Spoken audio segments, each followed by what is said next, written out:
My ancestral home, the Willows, was more than just a house.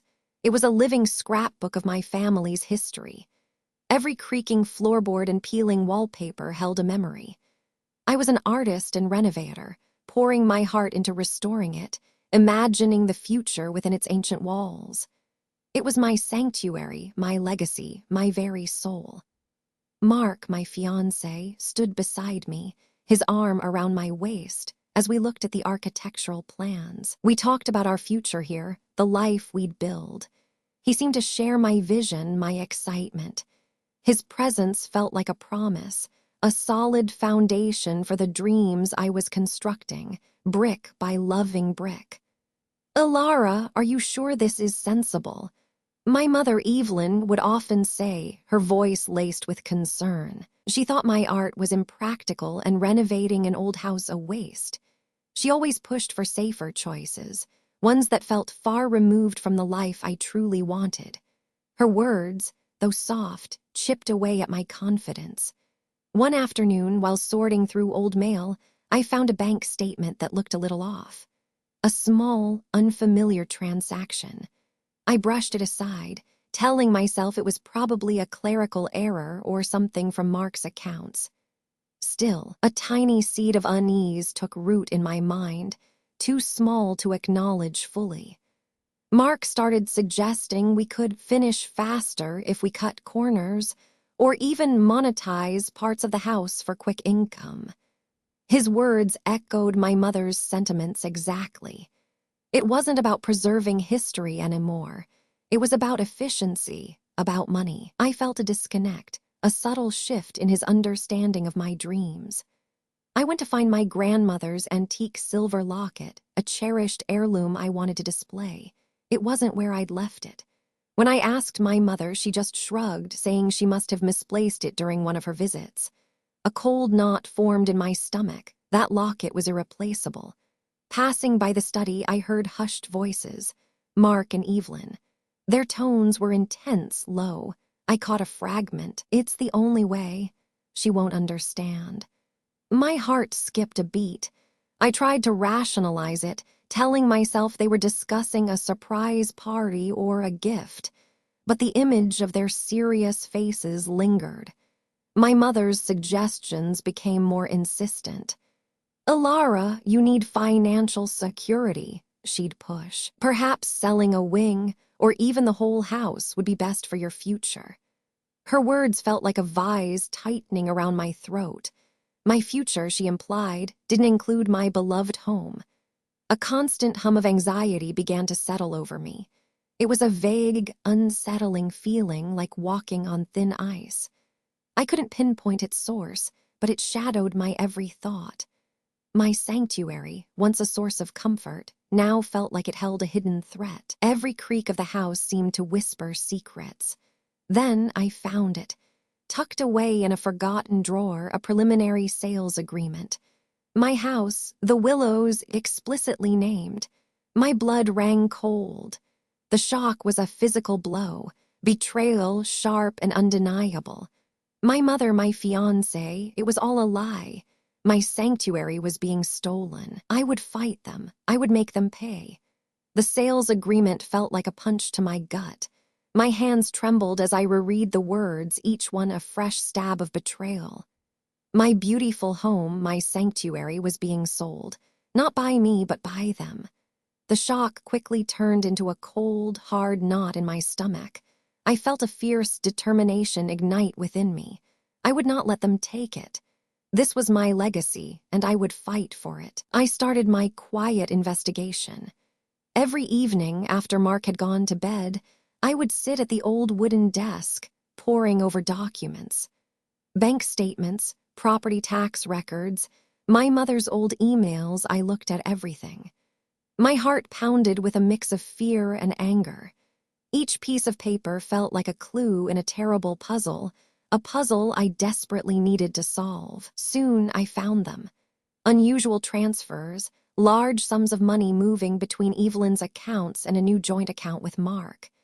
They were subtle, disguised as renovation expenses or investment opportunities, but the dates and amounts linked directly to the house. A cold dread settled over me. It wasn't just my mother. Mark was in this too, deep in the scheme. Then, tucked away in Mark's old planner, I found a series of cryptic appointments.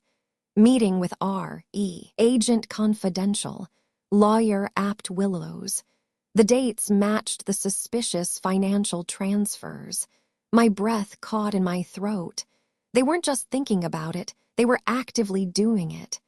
My fiancé and my mother conspiring behind my back to sell my home. The realization hit me like a physical blow. Mark, the man I loved, the man I was supposed to marry, was a willing participant.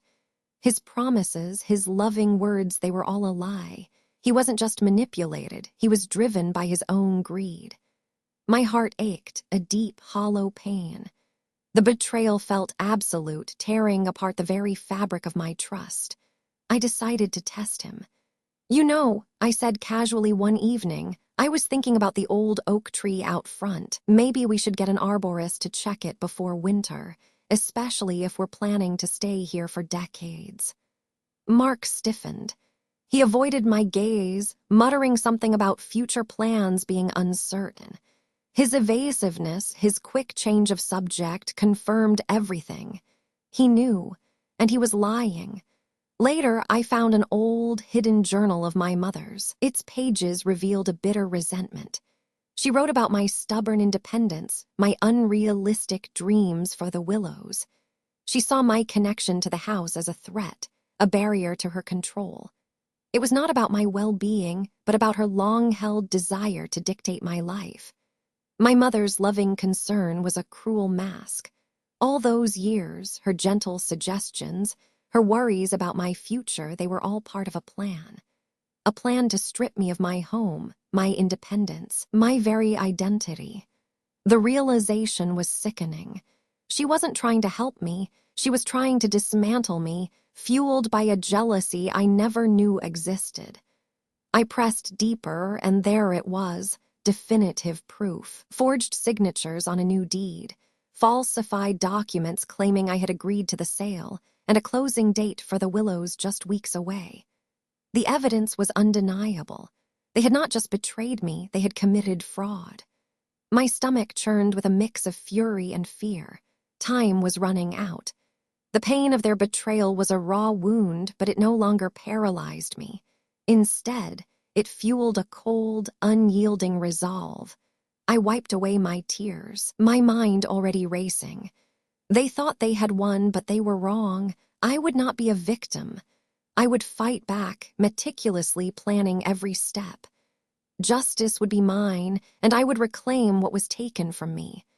I moved through my beloved home, not as a renovator, but as a detective. Every hidden nook, every loose floorboard, I knew its secrets. My hands, usually stained with paint, now carefully documented tiny details, looking for anything that could prove their lies. I focused on the house's original blueprints, comparing them to the falsified documents. This place, my legacy, held the truth. I felt a cold resolve, a quiet strength growing within me. I met with Sarah, a lawyer who was once a mentor to me. Her office felt safe, a stark contrast to the betrayal I had faced. I laid out my evidence, my voice steady as I recounted the deception. She listened with a quiet intensity, her gaze firm. Meeting with her felt like breathing fresh air after being suffocated. She affirmed my suspicions, explaining the intricate legal steps needed to prove fraud and reclaim my home. For the first time, I felt a flicker of hope. My hands, usually skilled with a paintbrush, now worked with a cold precision. I installed tiny cameras and recording devices in discreet corners of the house. It felt invasive, but necessary. I had to catch them in their lies, to gather irrefutable proof of their conspiracy. Every click, every hidden wire was a step towards justice. I knew they would talk, they always did, and I would be ready to listen.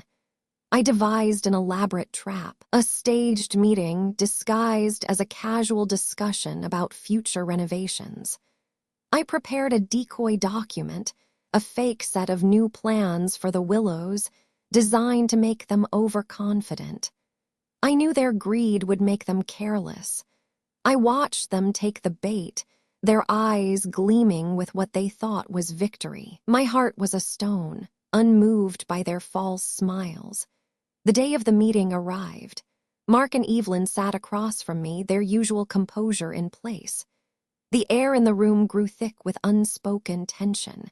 I began to speak, my voice calm, almost detached. Then I laid out the evidence, the forged signatures, the financial transfers, the recordings of their hushed conversations. Piece by damning piece, their elaborate scheme began to unravel before their eyes. Their faces, once so confident, began to pale. Their shock quickly turned to disbelief, then desperate denial. Evelyn stammered, her voice cracking. Mark, usually so smooth, looked like a cornered animal. They tried to lie, to twist the truth, but the recordings played, their own voices condemning them. Their elaborate, insidious scheme dissolved into panic. I watched them, my heart feeling nothing but a profound emptiness. They had built their future on my ruin, and now it was crumbling. Legal action was swift. Sarah had prepared everything. The fraudulent sale was blocked, the transfer of ownership stopped dead in its tracks. The official documents, once a threat, now became my shield. My ancestral home, the Willows, was legally secured back in my name. The relief was a quiet wave, not a triumphant roar. It was a reclaiming, a restoration of what was always mine. I ensured their deceit was exposed. The truth of their betrayal, the fraud they attempted, spread through our social and professional circles. The whispers started, then the headlines. Their carefully constructed reputations, built on lies, began to crack and shatter. I knew it would hurt them deeply, and I felt no regret. They had chosen this path, and now they would walk its consequences. Mark and Evelyn faced severe consequences. Financial ruin, legal repercussions for the fraud, and complete social ostracization. They lost everything they had plotted to gain, and more. Their names became synonymous with deceit. I heard they moved away, unable to face the judgment. The house, the money, the control they craved, it all slipped through their grasping fingers. They were left with nothing but the wreckage of their own making. I stood alone in the silence of my reclaimed home, the Willows. It was battered, just like me, but it was mine again. The victory felt quiet, not triumphant. There was no joy, only a profound sense of vindication and a bittersweet insight into what revenge had cost me. I had lost the people I thought I loved, but I had reclaimed my legacy, my artistic sanctuary, and my sense of belonging. The manipulative grip was gone. I was free, ready to heal, ready to rebuild, stronger and more independent than ever before.